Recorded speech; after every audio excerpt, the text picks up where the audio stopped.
Calculus BC, Lesson 4.4. As we look ahead, look at the top here, we can see our learning targets. I can find limits involving infinity. I can find vertical asymptotes. Also, by the way, making use of limits if you think about it. But take a look at this definition right here. Let f be a function defined on some interval from a to infinity. That means really that x is greater than a. Then the limit as x approaches infinity of f of x equals L means that the values of f of x, that is these y values, can be made arbitrarily close to the real number L when x gets very, very large. So here's a definition. The line y equals L is called a horizontal asymptote. If either the limit as x goes to infinity of f of x equals L, or right here, the limit as x goes to negative infinity of f of x equals L. Notice I had to cross out in blue that little blurb there.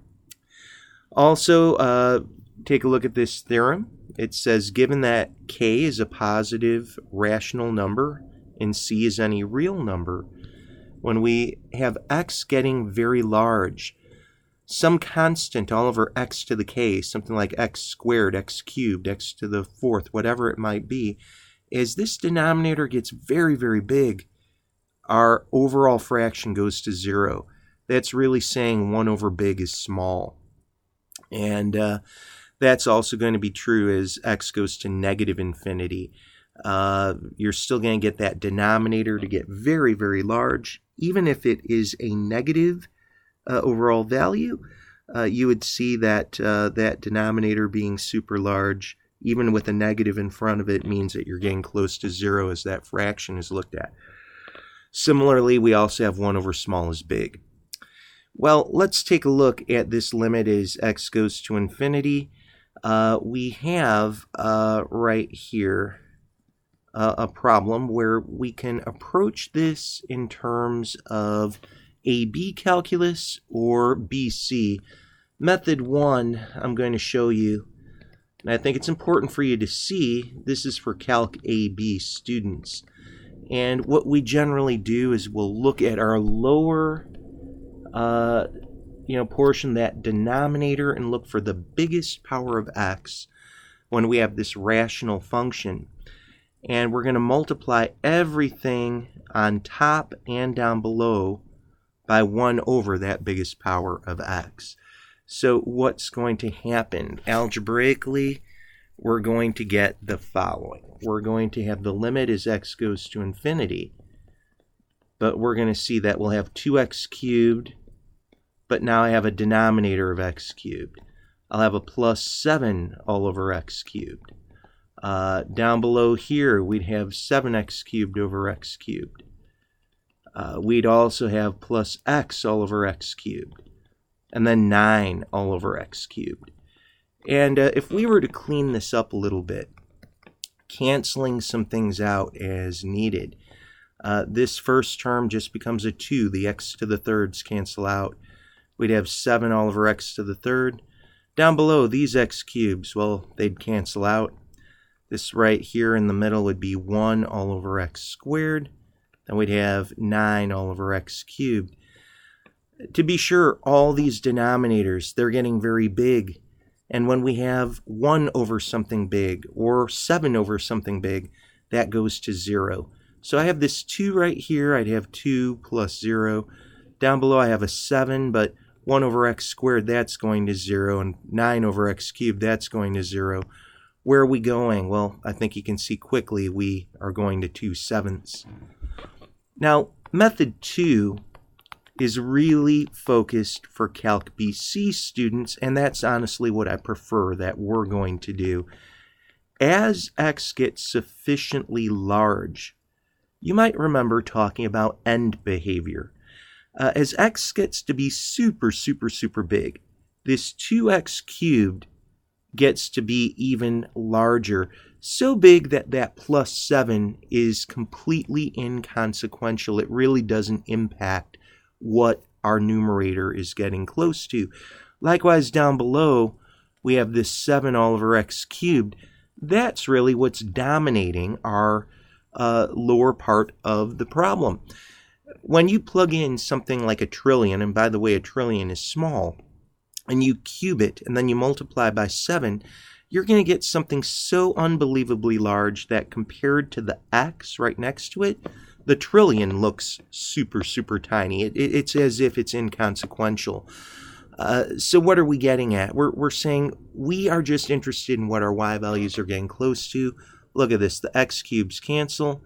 You have 2/7, and you're done. End behavior is powerful. It's elegant. It's wonderful. That's the way to do it. Let's use end behavior in this next problem and see how it can really speed a problem up for us. Up on top, I hope you'd agree, what's controlling the numerator is 10x to the 5th. What about down below? That's simply just x to the 6th. Well, you can do some canceling. And at the end of the day, you could say, well, that's really like 10 all over x. But here we go again. That denominator is getting super big, even though it is negative. Imagine that you put 10 all over a quadrillion, even if it was a negative quadrillion.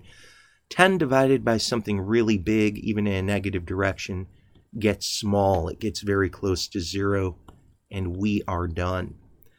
Take a look at example 3 with me. This time we're going to say the limit as x approaches infinity. Look at the top. We have x to the 4th. And down below we just have x to the 3rd. Well, with this end behavior, we could say, well, divide some things out. X to the 4th over x to the 3rd is simply an x. As infinity is approached by x, well, what are we getting? Positive infinity, and we're done. Take a look at number 4. We'll have the limit as x approaches negative infinity. Look at your numerator and ask yourself what the highest power of x is.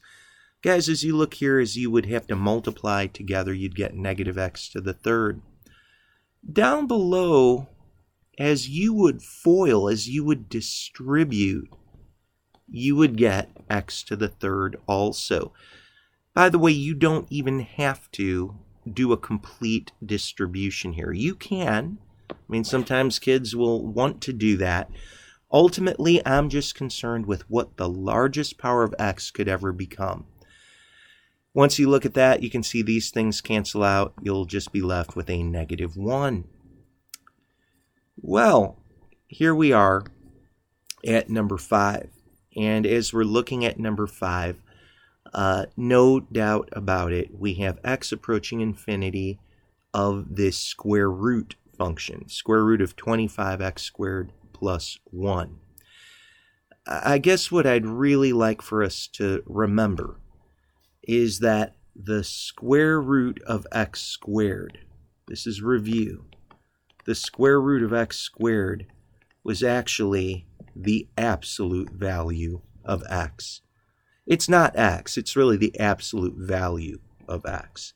And that is true. I think so very often Algebra 1 teachers can even write just an x there. That's if, of course, x is guaranteed to be positive. So very often kids look at that and it just troubles them so greatly, and they'll just say, I don't believe that. Look, if I may, let's just say we give you a specific example. What's the square root of negative 3 squared? Well, that's the same thing as the square root of 9.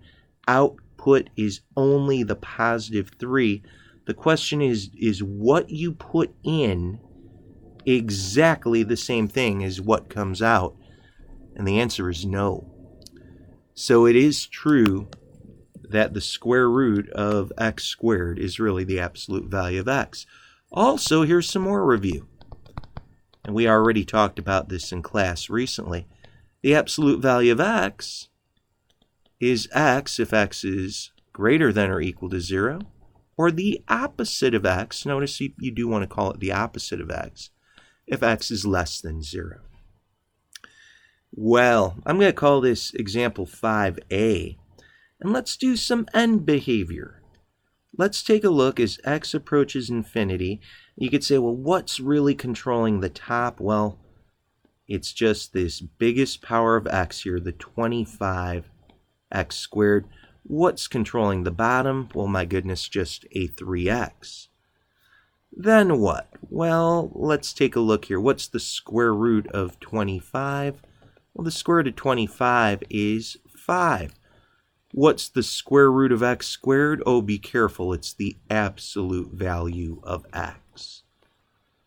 But, and this is where we have to definitely point something out, if x is approaching positive infinity, then x has to be positive, of course. It's greater than 0. So we want to look at this as x being positive. Then what? Well, we can say from the definition of the absolute value of x would simply be an x. Not the opposite of x, but just the x. Here the x's cancel out. Final answer, you'll get 5/3. So that's how end behavior can really come to your aid. But let's just say for part B, we change it up just a little bit. We say, let's have x approach negative infinity of this square root of 25x squared plus 1. Down below we have our 3x minus 4. At first glance, you'll look at this and say, well, it's the same problem. You know, what's controlling the top? Well, this square root of 25x squared. And down below we'll say we've got our 3x. And then, of course, we'll say, well, the square root of x squared is going to be the absolute value of x. The square root of 25 is a 5. So here we go, but x is negative.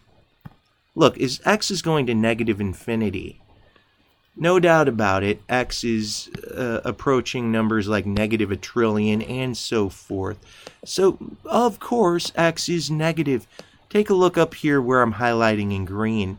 If the absolute value of x is looked at while x is negative, the absolute value of x is actually the opposite of x. So here's where it changes considerably. This becomes 5 times the opposite of x. And down below we've got that 3x. So the x's are going to cancel. You've got your negative 1 times 5. You'll have negative 5/3. Negative 5/3. All right. Well, we are going to take a look at, the back side where we're going to have some limits, and we're going to approach numbers from the right and the left side as we're going to be examining vertical asymptotes.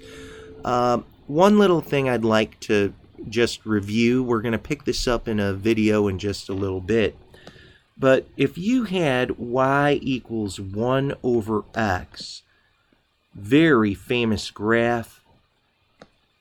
Last year in AMA, I called this the Kung Fu Fighter graph. I think I'd have to mimic the hand motions here. First quadrant and third quadrant. If we trace that out, my goodness, you'd have opposite quadrants. The hand motion, if we traced over that, it would mimic a Kung Fu Fighter. But this is x to the 1. This is also true for odd powers of x. So this is what 1 over x to the 3rd would look like. This is what 1 over x to the 5th would look like. By way of comparison, if I gave you 1 over x squared, last year in AMA, I really made a big to-do about calling this the volcano graph. Very similar shape. It's just that x squared down there, you're never going to get something negative. Your y values are always positive. You're always above the x-axis as long as you're defined.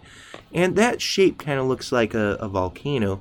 Well, this is when you have even powers. If you have x to the 4th down below, x to the 6th, x squared. So just wanted to lay that foundation for you. We can do these last problems on the video coming up graphically, and we're also going to do them a couple other ways as well.